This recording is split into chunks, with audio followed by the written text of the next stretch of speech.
Hi, all. I just want to talk to you a bit about the attack on the national monuments that's now playing out in southern Utah.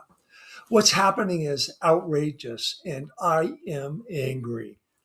Let me introduce myself as a way of establishing my bona fides so you understand why I am qualified to be talking to you about the downsizing of the monuments. My name is Steve Allen. I've been hiking, climbing, canyoneering, and river running in Utah since the late 1960s.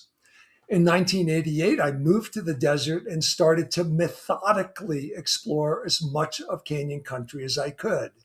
To this day, even at the age of 75, I continue on that quest.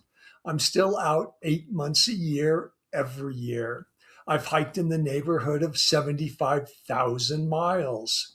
I've introduced many hundreds of people to the backcountry and have encouraged them to become a part of our efforts to protect this amazing landscape.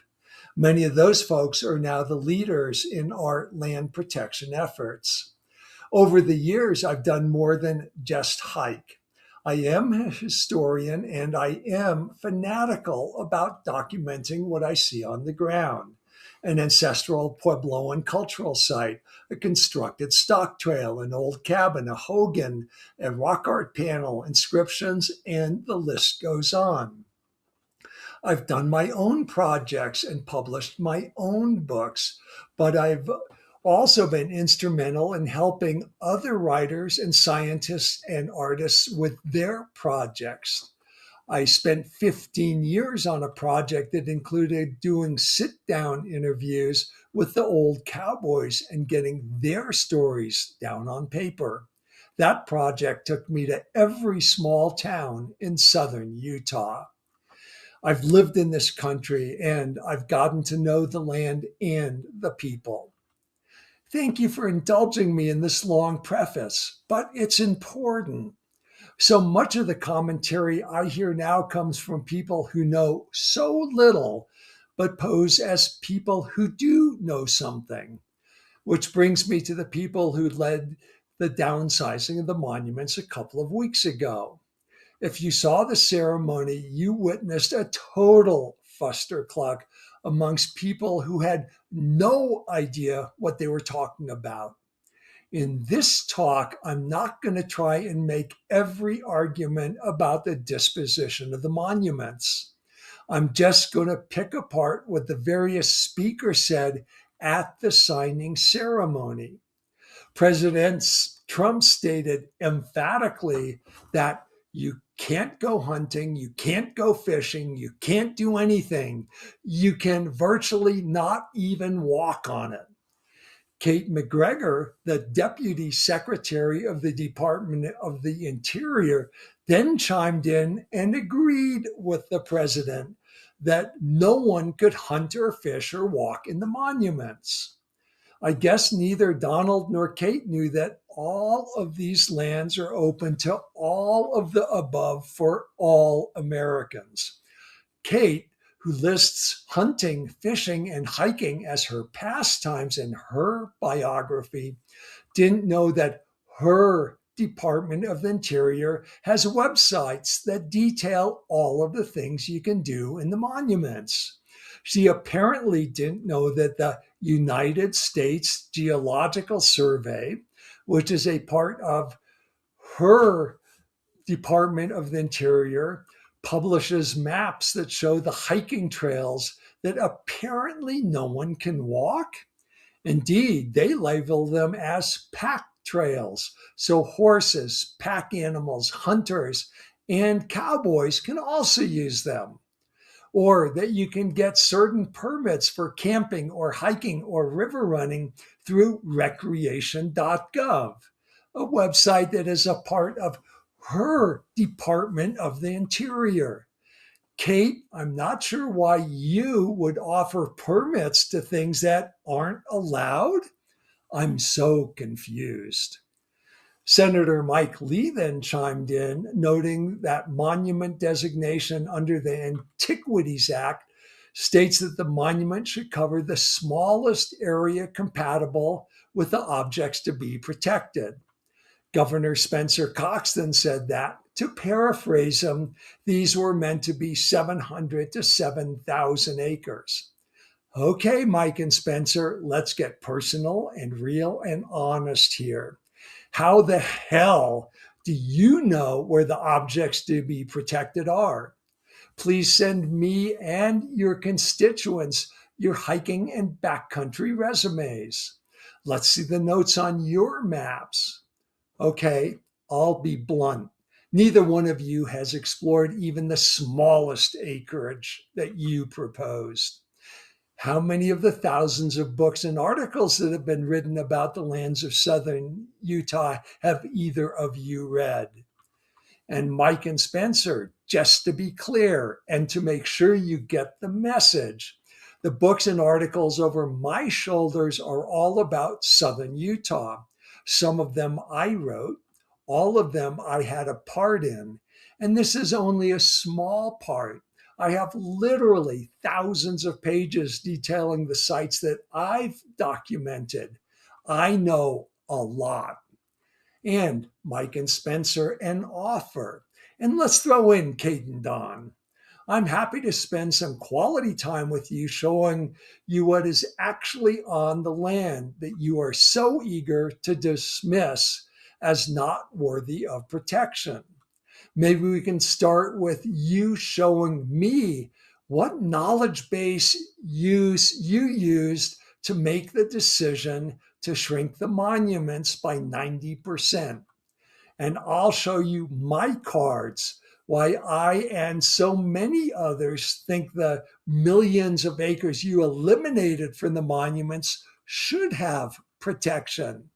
And Mike and Spencer, do remember that once the wild places are gone, they are gone forever. Now let's turn to what Representative Celeste Malloy had to say. She noted that locals claimed that the lands in the monuments were locked up and couldn't be used, thus justifying their downsizing by 90%. The reality is that it is the extractive industries that lock up public lands that don't have monument protection. Roads are often blocked off with locked gates due to mining or oil and gas operations. And in so many of these places, even if they aren't closed to the public, the damage is such that no one would want to spend a day recreating there. When an area is open to unrestricted off-road vehicle use, that area becomes single use. So, Celeste, is this multiple use? Seems to me that it is the worst form of single use, and it is the very definition of locking up the land. When federal lands are closed or wrecked or made unbearable, you take away the multiple use of the land. There is no hunting, no fishing, no day hiking, no backpacking, no climbing, canyoneering, mountain biking, backcountry skiing, sightseeing, bird watching, rock hounding, or even picnicking with the family or just sitting around enjoying the scenery. There, Celeste, I just listed 12 things that people can do on federal lands that are not locked up by the extractive industries and other destructive uses. Celeste, an area closed to mining, is one use. 12 is multiple use. We'll just call them the Big 12. And one more thing, Celeste. You said that Donald Trump was listening to the people of Utah about reducing the monument size. Really? Did he really talk to the people of southern Utah? The small business owners, the homeowners, the people who actually make a living there and who aren't politicians? Or did he just talk to the politicians? Could you please send me a list of the non-politicians from southern Utah who Trump and the Utah delegation talked to? Or is this just another bandwagon you're jumping on? The old Trump trope that he uses all the time. People tell me. He has never answered the question of who those people are. Can you, Celeste? And Celeste, do remember that once the wild places are gone, they are gone forever. And the tourists and that major economic driver of southern Utah won't come back. John Curtis, one of the Utah senators, then commented that the decisions about this federal land should not be made at the federal level in Washington. John, who should they be made by? Your buddies in the oil and gas business or the mining business? Or the Utah politicians like you who know nothing about the land? In his biography, John proudly noted that he convenes thoughtful leaders as a way of arriving at consensus. I can pretty well guess that the thoughtful leader has never hiked in a monument or a wilderness area or cared a hoot about consensus. Maybe the only grass he has walked on was on a golf course. And John, when you're trying to reach consensus, it should be with the people of Utah, 75% of whom support the monuments. And John, do remember that once it's gone forever. And almost best for last, let's get back to Governor Spencer Cox. The one thing I think the governor doesn't get is that he is the governor for all of Utah, not just for the few who will make a fortune on the extractive industries. And perhaps he doesn't realize that essentially none of the owners of those industries actually live in Utah. And a lot of them are owned by foreign companies. Of course, I would never suggest that those very industries have put money into your election, but people tell me. So, Spencer, just to tickle your ribs just a bit, I went to the Utah Travel Council website. For those who are not familiar with it, take a look. It's truly great. The first thing to note that it is controlled by the Governor's Office of Economic Opportunity. They believe that the Big 12 are a driving force for the economy of southern Utah. Well, Spencer, have you ever spent time in southern Utah? Okay, I'll get snarky again here. I have a lot. And here is what I see. Towns that are near the monuments and near wilderness areas and parks and near the rivers and near places you can hike and bike. And then again, let's go to the Big 12 list. Do really well. Moab, Bluff, Kanab, Boulder, St. George, and others. I wrote a book about the Escalante, and I based out of the town of Escalante for many years. The town was just another dying cow town. Today it is growing because of the people that participate in the Big 12. There's a new medical clinic, a new hardware store, guide services, several new resorts that cater to a plethora of tastes, from rustic to glamping. There's even a resort that is all about dark skies, and another is all about Airstream trailers and old movies. And Spencer's, those small businesses are exactly the point. These businesses are not owned by foreign entities, private equity firms, or out of state and out of touch companies. They are actually owned. And check this fact out for yourself, Spencer, by people who live right there. People who have put down roots, raised their families. They are locals. They are Utahns. They are not there for the short-term grab. They are there to build community. They are not like the owners of the Sufco coal mine near Salina, who are from Singapore, or the owners of the new Velvet Wood uranium mine near Moab, who are from Canada. And here is what is so funny about your travel council. It has a publication called Utah Life Elevated. It pays homage to our Big 12. It has photos of people of all stripes and ages and abilities and nationalities doing things in the outdoors. People are smiling in the photos. The scenery is gorgeous. The list of places to go and see and do is long and varied. But, Gov, here is the one thing that you seem to be so proud of, but that you do not show in your Life Elevated. You have not a single photo or mention or tour of places that have been despoiled or destroyed. Not one single mine site, not one single oil and gas field, not one chained area, not one clear cut, not one area that has been ruined by indiscriminate off road vehicle use. Heck, you make a big deal out of scenic highways and byways. So why don't you promote a highway to hell to despoiled areas if that is what you really want for southern Utah? Governor Spencer? Again, I'm going to get personal. I wonder where you would take your family when you go on vacation. A polluted stream, a nice uranium tailings pile, or perhaps you'd let the kids play in a fracking pond at an oil pumping site. Of course, I really don't want you to do that. Just saying, just saying.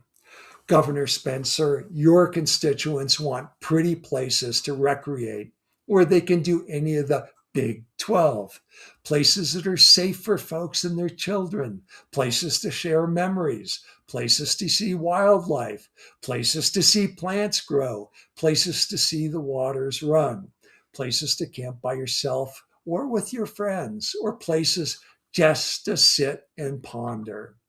The economy in southern Utah is based on tourism of all types, but most of that is within our Big 12. People from around the nation and around the world come to revel in the beauty that is Canyon Country. Governor, over 16 million people visit southern Utah every year, and that is a government statistic. Why then, Spencer, are you trying to take so much of it away? Spencer, do remember that once the wild places are gone, they are gone forever, and the tourists won't come back. And let me end with something that is pretty ugly. It wasn't mentioned at all at the signing ceremony, but it is so important. Bears Ears was a monument put together by a coalition of 5 tribes: the Navajo Nation, the Hopi Nation, the Pueblo of Zuni, the Ute Mountain Utes, the Ute tribe of the Uinta and Ouray Reservation. This land is sacred to them. Their Utah roots reach back into the distant past.